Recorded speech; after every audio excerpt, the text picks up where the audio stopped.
Salut, salut, vous écoutez Indépendance financière et hypothèque, c'est Frédéric Lacharité, courtier hypothécaire, qui parle aujourd'hui. Je veux répondre à la question comment investir son argent.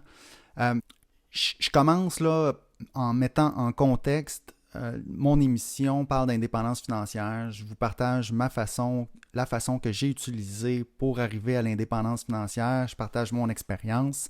Et puis, juste un petit recap des étapes qu'il faut suivre, c'est de commencer par mettre de l'ordre dans ses finances, donc régler ses dettes. On ne veut pas payer d'intérêt à une banque pour payer nos dépenses courantes. Donc ça, c'est une première chose. Il faut régler ses dettes étudiantes. On va payer le solde de tout ça. On va mettre de l'ordre dans nos finances pour être capable de dégager une épargne et ensuite accumuler une mise de fonds. Donc, jusqu'à temps qu'on ait fait ça, qu'on ait accumulé une mise de fonds pour acheter sa résidence principale, ce qui peut vous faire avancer vers l'indépendance financière, ce ne sera pas l'investissement à ce moment-là, ça va être vraiment vos muscles d'épargne. Êtes-vous capable de générer du revenu puis de dégager un profit en dépensant moins que ce que vous gagnez? Donc ça, c'est la base. Si on n'arrive pas à faire ça, si tout de suite on va vers les dettes, alors qu'on n'est pas capable de dégager une épargne, on ne va pas arriver à l'indépendance financière. Donc ça, c'est la première étape. Ensuite, bon, comme j'ai dit, accumuler sa mise de fonds, acheter sa résidence principale. Et puis là, on est en bonne position de continuer si on est capable de dégager justement un surplus pour investir pour la retraite. Puis c'est là que ça devient intéressant de savoir, d'avoir des bonnes notions, des bonnes idées pour épargner. Puis là, c'est de ça que je veux parler aujourd'hui. Je vais commencer avec plusieurs critères des investissements qu'on peut faire. Premier critère, un investissement, ça peut être soit passif ou actif, dans le sens que, par exemple, si on va dans les marchés financiers, on achète des actions, des obligations via notre institution financière, ça va être un investissement qui va être très passif. On n'a rien à faire. On peut l'oublier puis vaguer à notre occupation, ce qui vraiment est notre emploi, nos revenus, se concentrer là-dessus, versus des investissements qui vont être plus actifs. Les investissements plus actifs, ça va être plus comme de l'immobilier ou investir dans une entreprise privée ou investir dans sa propre entreprise ou n'importe quel autre projet d'entrepreneuriat. Là, on va être plus impliqué, ça va nous prendre du temps, on va devoir bien comprendre dans quoi on investit. Puis, là, le rendement, donc, va être meilleur. Donc, on va viser un meilleur rendement parce que tous ces efforts-là doivent faire en sorte que cet investissement-là rapporte plus que du passif.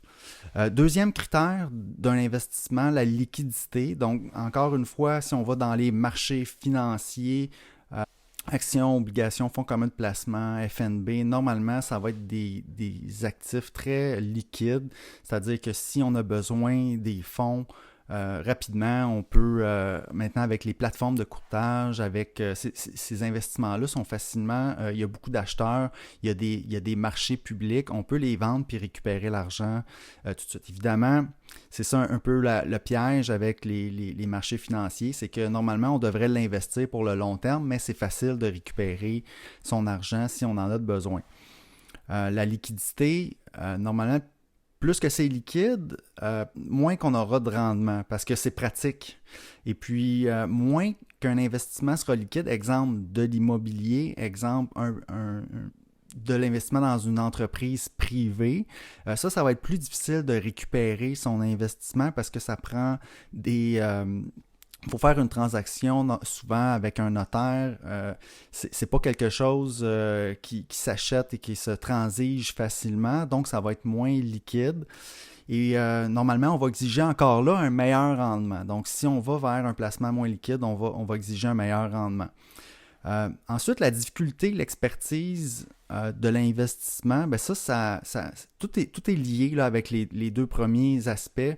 Plus qu'un investissement va être difficile, c'est-à-dire qu'il ne sera pas super accessible, ou est-ce que ça va prendre une excellente compréhension avant de vraiment investir ses sous dedans, que c'est quelque chose qui n'est pas donné à tout le monde, qui n'est pas accessible, ben ça va aussi nous donner, on va exiger de tout ça normalement un meilleur rendement qu'un placement qui est plus facile. Là. Exemple, j'y vais encore avec les marchés financiers, que ce soit un CPG qui est un placement garanti par le gouvernement. Ça, je veux dire, il n'y a aucun risque, c'est facile à comprendre. On va avoir un faible taux d'intérêt, que ce soit un compte d'épargne à intérêt élevé, puis même à la limite des fonds communs de placement, des FNB indiciels.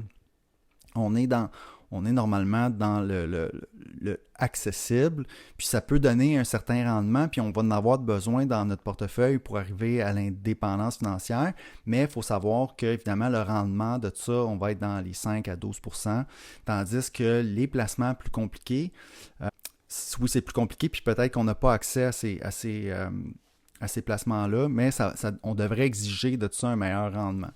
Encore là, il y a une relation. Ensuite, il y a le minimum d'investissement. Tu sais, si on va dans les marchés financiers, encore là, aujourd'hui, on peut commencer à investir des très petites sommes versus les autres types de placements. Exemple, si on veut acheter de l'immobilier ou justement faire des placements investir dans sa propre entreprise, souvent ça va prendre des plus gros montants, donc encore là c'est une barrière à l'entrée, et étant donné qu'on demande un plus gros montant et qu'il y a moins d'investisseurs potentiels, on va demander encore là un meilleur rendement. Donc, voyez un peu la façon de regarder les investissements quand on veut cheminer donc vers l'indépendance financière.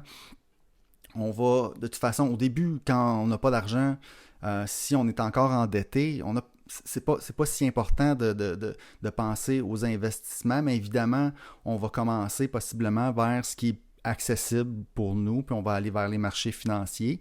Puis, au fur et à mesure, si on est capable de développer une expertise dans un type d'investissement autre, ben c'est une bonne chose de le faire parce qu'on va obtenir un meilleur rendement. Donc, en gros, les trois types, moi, les grandes familles d'investissements possibles sont, bon, comme je l'ai déjà dit, les marchés financiers, donc actions, obligations, fonds communs de placement, fonds négociés en bourse, indiciels, tout ça est facilement accessible.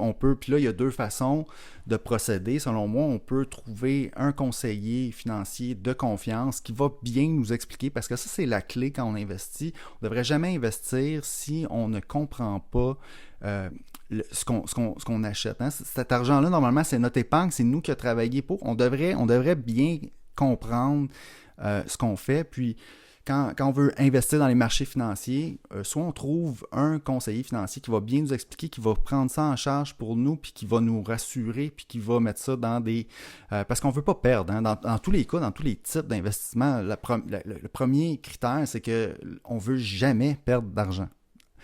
Puis ça, ben, il faut que notre conseiller financier nous guide dans ce sens-là. Puis ça serait la première façon pour moi d'investir dans les marchés financiers, de trouver une personne de confiance qui le fait avec nous, pour nous, puis qui nous explique. Ensuite, je dirais que devenir investisseur autonome, si c'est un talent qu'on veut développer, ça c'est une autre approche. Moi, c'est celle que j'ai utilisée parce que justement, quand j'ai commencé à avoir un peu d'argent de côté, je voulais justement placer, j'ai pas réussi à trouver de conseiller. Quand j'approchais quelqu'un, je trouvais que cette personne-là soit me l'expliquait pas bien, ou était plus jeune que moi, qui avait pas d'expérience, ou tu sais, quand tu vas à la banque, souvent il y a un roulement d'employés, puis c'est difficile de trouver un conseiller qui va nous aider avec des petits montants, parce que bon, ces gens-là souvent sont payés, sont rémunérés avec un pourcentage de l'actif sous gestion. Donc si on n'a pas beaucoup d'argent, c'est difficile de trouver quelqu'un vraiment qui va être un bon fit. Donc moi, ce que j'ai commencé à faire, c'est que j'ai commencé à m'informer, à m'éduquer moi-même sur l'investissement dans les marchés financiers.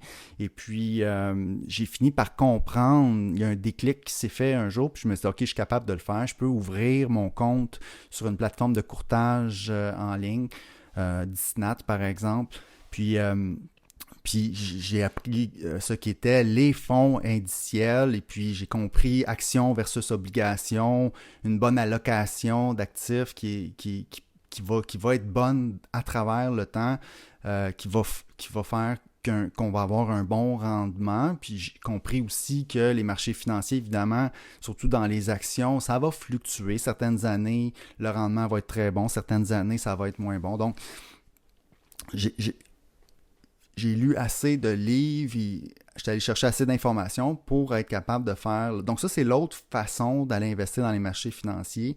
Investisseur autonome, le faire soi-même ou demander de l'aide. Quand on demande de l'aide, évidemment, peut-être qu'on n'a pas le choix parce qu'on n'a pas les connaissances puis qu'on ne veut pas prendre le temps de faire tout ça. Peut-être que nous, on veut se concentrer sur notre emploi, vraiment ce pourquoi on a un talent qu'on est en train de développer, c'est peut-être là-dessus qu'on veut se concentrer, puis que l'investissement, c'est pas pour nous. À ce moment-là, on trouve quelqu'un, on paye, puis c'est correct, là. On va être capable de faire fructifier notre argent de cette façon. Donc ça, c'est pour les marchés financiers. Ensuite la deuxième famille, pour moi, d'investissement qui est super importante, c'est l'immobilier. Puis là, l'immobilier, on peut parler...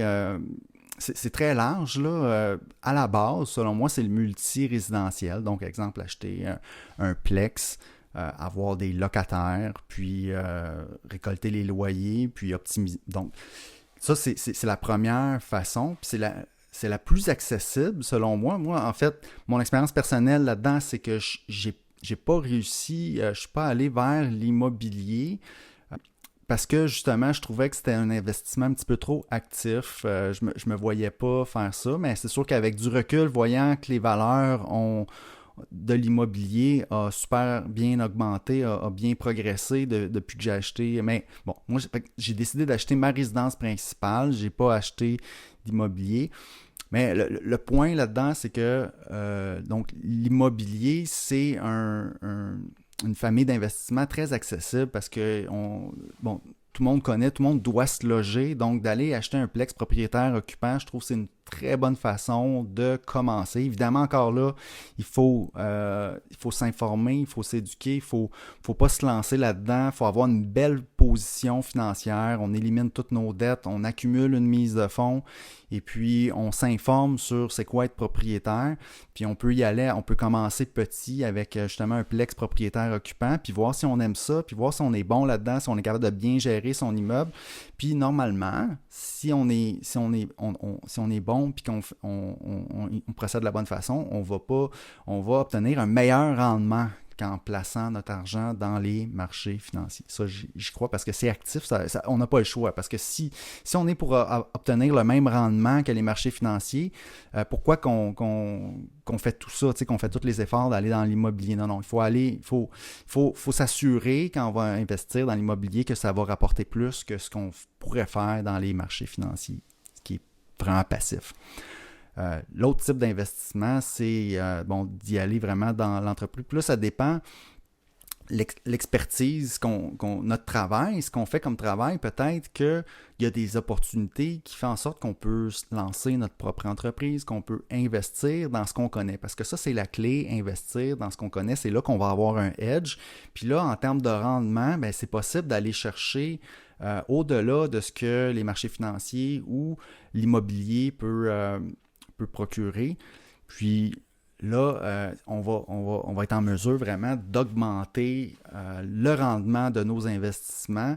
Encore là, c'est plus risqué. Il faut y aller de façon progressive. Il faut bien comprendre. Donc moi, personnellement, l'exemple que j'utilise par rapport à ça, c'est justement mon meilleur investissement. Ça a été l'entreprise dans laquelle j'ai travaillé pendant 20 ans. Le propriétaire a décidé qu'il voulait garder ses employés clés et puis il nous a donné l'opportunité d'investir, donc d'acheter des parts dans l'entreprise. Et puis à ce moment-là, étant donné que j'étais dans cette entreprise-là et que j'avais une grande confiance au propriétaire et que j'étais sur place, que je voyais les chiffres, que je comprenais bien le fonctionnement, comment que l'entreprise faisait de l'argent, comment qu'elle allait rembourser donc les actionnaires, c'était un no-brainer. Mais tu sais, ça, c'est le type d'opportunité. Si on n'a pas une belle position financière à ce moment-là, peut-être qu'on ne pourra pas participer à ça. C'est une bonne chose d'avoir fait les étapes avant, c'est-à-dire régler ses dettes, accumuler sa mise de fonds, acheter sa résidence principale et puis avoir de l'argent pour investir quand cette opportunité-là vient. Donc, Comment investir? Ben, j'ai dressé un tableau là, vraiment général. Évidemment, je ne vous dis pas dans quoi investir, quel produit. Évidemment, il faut aller voir un conseiller avant de faire n'importe quel mot ou devenir investisseur autonome et bien comprendre ce qu'on fait. Donc voilà, j'espère que cette émission-là vous a plu et sur ce, je vous souhaite un excellent cheminement vers l'indépendance financière.